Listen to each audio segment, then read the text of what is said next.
80 দশক থেকে গিটারের মধ্যে চলে আসলাম। এখন যে গিটারটা দেখছেন এই গিটার 70 দশকে ছিল, মেনলি 90 এর দশক থেকে এই গিটারের যুগটা চলছে। বাচ্চু ভাইয়ের হচ্ছে 80 দশকের, বাচ্চু ভাইয়ের আমি 83 সালে 83-তে বাচ্চু ভাইয়ের একটা গিটার পেয়েছিলাম। ও গিটার ছিল ইন্ডিয়ান গিবসন। আয়ুব বাচ্চু তো বয়সের দিক থেকে আমাদের কাছাকাছি বয়স হয়ে যায়, যদিও বাচ্চু ভাইয়ের বয়স কিন্তু আমার কম। তো বাচ্চু ভাইয়ের সাথে বলতে গেলে হাসি ঠাট্টার মতো চলতে হতো, যেহেতু বয়সেরই আছে। যেমন আমি 16 সালে হজে যাচ্ছি, আমি ফোন করছি যে এরকম হজে যাচ্ছি, দোয়া টোয়া করেন, একটু আমার সাথে দুষ্টামি করলো। 80 দশকের যারা ছিল তাদের সাথে আমি বন্ধুর মতো। আবার 90 দশকে তারা আমার সব ছোট, এর সাথে এরা কিন্তু আসলেই আমাকে জড়িয়ে ধরে বড় ভাই করে করে 2000 সালের পরে তো এগুলো যারা আসছে তো আমার নাতিপুতির বয়সের সব হয়। 70 দশক, 80 দশক, 90 দশক, এই 3 দশকে যারা মিউজিক লাইনে আসে, খুব ভালো শিল্প সাহিত্য মানে খুবই ভালো ফ্যামিলির ছেলেরা। পরপর 90 এ কিছুটা আছে। 70 দশকে যারা মিউজিশিয়ান তারা আমাকে স্নো চোখে দেখেছে।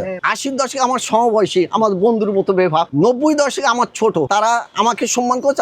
আমি সব কিছু, আমার ব্যবসা সবকিছু ওপেন রাখি, একদম নিট এন্ড ক্লিন চলতে চেষ্টা করি। মিউজিক লাইনে তো কেউ ছিল না, আমি একাই। এবং প্রায় 30-35 বছর। আপনি 70 দশকে কোনো টেকনিশিয়ান নেই, 80 দশকে কোনো টেকনিশিয়ান, 90 দশকে কোনো, 2010 পর্যন্ত কোনো টেকনিশিয়ান ছিল। আমার জানা মতে 3 জন ব্যক্তি আমরা প্রাতিষ্ঠানিক শিক্ষা নিয়ে এই লাইনে এখনো আছে, কাজ করছে কিন্তু মিউজিশিয়ান। তাদের আবার একটা সুবিধা হলো তারা কাজ করার পরে বাজিয়ে দেখাতে পারে, আর আমরা কাজ করে বাজিয়ে দেখাতে পারি না। আমরা ডিবেট বিন সেটআপ টেটআপ সবই করে দেবো, কিন্তু আমি বাজিয়ে ওই ব্যাকা হয়ে আর্টসেল ওয়ারফেস বাজাবো ওই সুযোগটা আমাদের হয় না, কারণ আমরা তো মিউজিশিয়ান। এখানে দেখেন টিউন করা আমাদের কাজ, আমরা টেকনিশিয়ান, আমরা টিউন করবো কেন? টিউন আপনি মিউজিশিয়ান, আপনি করবেন। বাচ্চু ভাই খেতে যেতেন, মাসুদ ভাই বললো যে ভাই আপনি দুপুরে তো খেতে যান, আমাদের এখানে খান। তো আমি গেলাম ভাবির হাতে খাবার খেলাম। বাচ্চু ভাইয়ের ভাবির সাথে আমার একটা অনুষ্ঠানে দেখা হয়েছিল। আমি যে ভাবি, ও আমাকে শুনে বলে আরে এই সেই রফি। মাসুদ আমার পরিচয় করে দিল। তাই বলছি ভাবি আপনি আমাকে প্রথম দিচ্ছেন, আমি আপনাকে প্রথম দিচ্ছি, কিন্তু আপনার খাবার আমি খাইছি। নয়েজ হচ্ছে। হ্যাঁ, বাচ্চু ভাইয়ের কি টেম সাচ্ছে, অনেক টাকা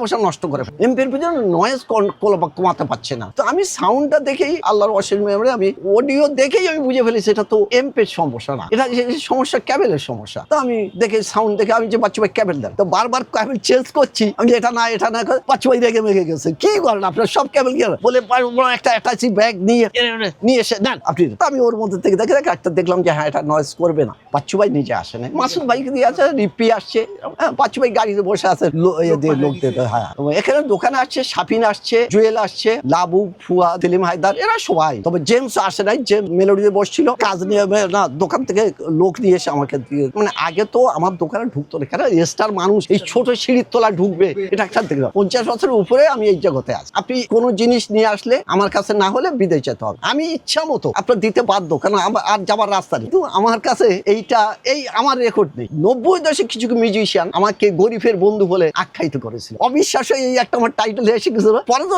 গিটার ডাক্তার টিচার, তার অনেকে সাংবাদিকরা বলছে গিটার ডাক্তার, কিন্তু আমাকে তখন 90 দশকে বেশিরভাগ আমাকে গরিবের ডাক্তার বলতো। আমার ব্যবসায়িক এটা হলো, আমি যখন থেকে করছি আমার নিট এন্ড ক্লিন যেটা বলা হয়, ব্যবসা করতে গেলে আমার যেখানে এই সিঁড়ির তলায় আজ থেকে 30-40 বছরকে পিছনে চলে যাবে,